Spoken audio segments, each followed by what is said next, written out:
यानी कि जब हम नाम का स्मरण करते हैं तो मन का प्रयोग करने लगते हैं। नाम के स्मरण में मन का प्रयोग नहीं होना चाहिए। अगर आप नाम छोटे छोटा इसलिए रखा गया है, बड़े नहीं है नाम, ऋषियों ने जो नाम रखे हैं अलग अलग चक्रों के, किसी का यम है, किसी का हम है। दिल का यम मंत्र है, दिल रुक जाता है तो यम महाराज के पास मौत हो जाती है, यम महाराज के पास जाना पड़ता है। नाभि का रम मंत्र है, इंद्री का वम बम बम बम बम, जो इंद्री को काबू में करते हैं, जो साधु हैं तपते हैं, इंद्र को काबू में करना चाहते हैं, वो बम बम का स्मरण करते हैं, वम वम। कंठ शक्ति का जो स्मरण करते हैं वो हम सो हम जहां से निकला है, कंठ का सांस पे जो ध्यान जमाते हैं, सांस के ऊपर, सांस का मतलब प्रणव पुरुष, प्राण पुरुष की जो साधना करते हैं। यहां का ओम दिया गया तीसरे तिल का,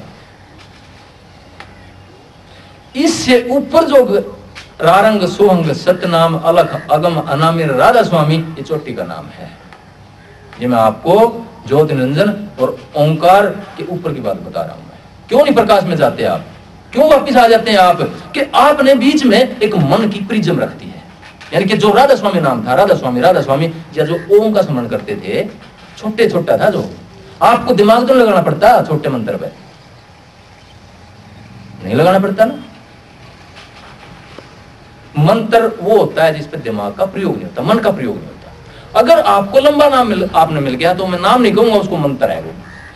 उसमें आपको जैसे गायत्री मंत्र है, ये मंत्र है जिसमें मन का प्रयोग करना पड़ता है आपको। मन का मतलब ये पहला नाम है, दूसरा नाम है, तीसरा, चौथा, पांचवा, छठा, जिसके 3 नाम है, 5 नाम है, 8 नाम है। यो भाई भी इसी तरह है। और दिल्ली आए मेरे पास 3-4 बहनें आई, वो कहने लगे जी हमने 10-10, 15-15 साल हो गए और अंतर में नहीं गए। जो सत्संगों में तो वर्णन होता है कि अंतर में नूर है, अंतर में नाद है, वो सुनाई नहीं दिया हमने आज तक। करनाल सत्संग का करनाल भी आया इसी तरह से, दूसरी जगह से नाम ले रखा था उनने। वही पाता है जिसका खुला दिमाग होगा वो कुछ प्राप्त भी कर जाता है, मैं कहता हूँ। नहीं तो हम कथाओं में रह गए, हम तो बारवाड़ियों में कथा पढ़ते हैं, छुट्टी बोलते हैं। ये तो हिस्ट्री है, हिस्ट्री तो जो मर चुकी, जो मौत है, डेथ है, वो उसकी पूजा कर रहे हैं। गणेश जी को दूध पिला रहे हैं, कहीं समुद्र का पानी मीठा हो रहा है।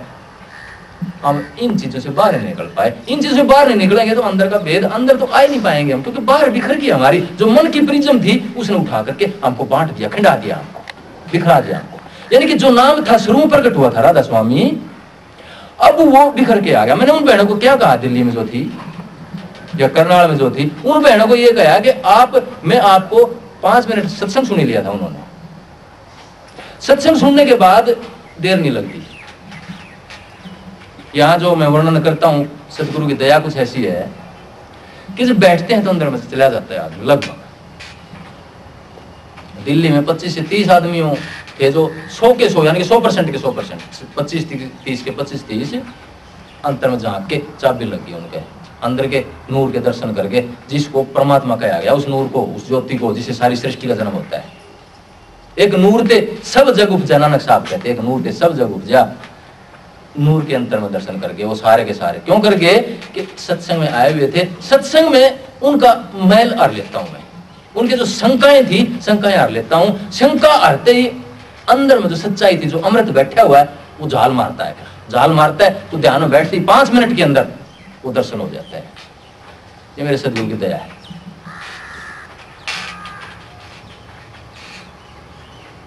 तो वो बहनें, मैंने उनको ये कहा कि आप अगर मेरी बात सुनती हैं तो अभी 5 मिनट में आपको उस चीज का दर्शन हो जाएगा जो आप चाहती हैं।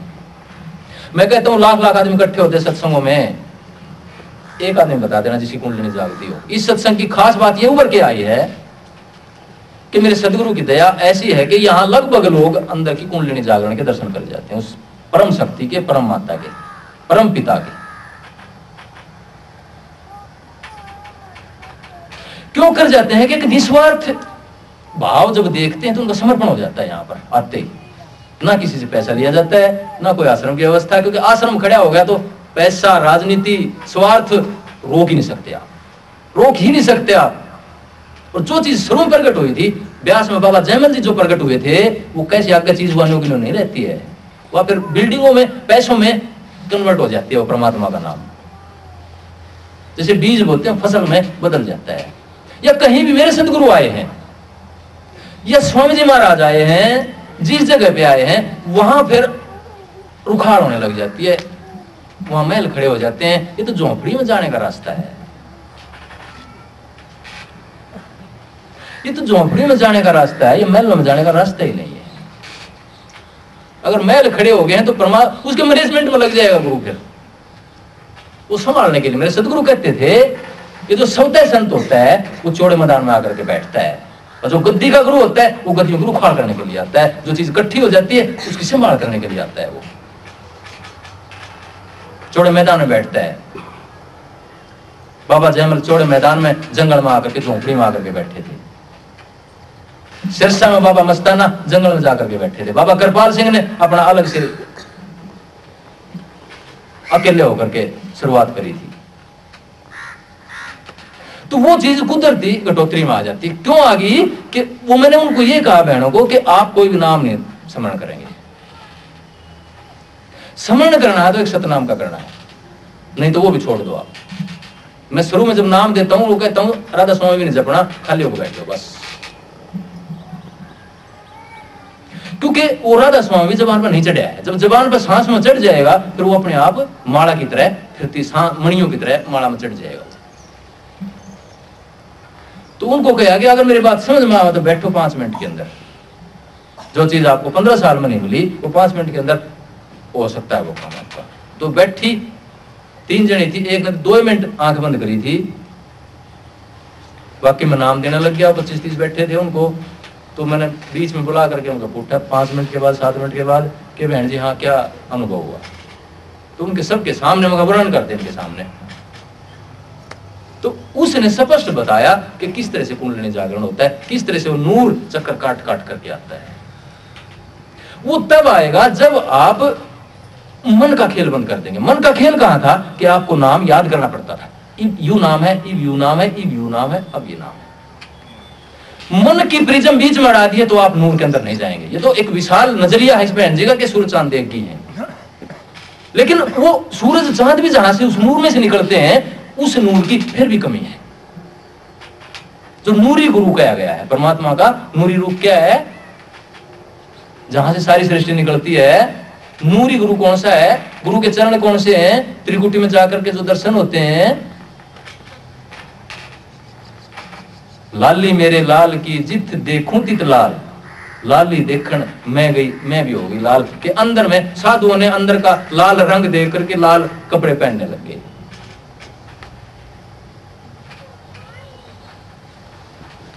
तो ये अंदर का रंग था। अंदर का जब वो नूर अंदर में प्रकट होता है तो उस नूर में चले जाएंगे आप। उस नूर में से फिर सूरज चांद कोटिक चंदा उगमिया, कोटिक सूरज भान, कोटिक चंदा उगमिया, कोटिक सूरज भान, कोटिक दम के दामनी और पार ब्रह्म दरम्यान।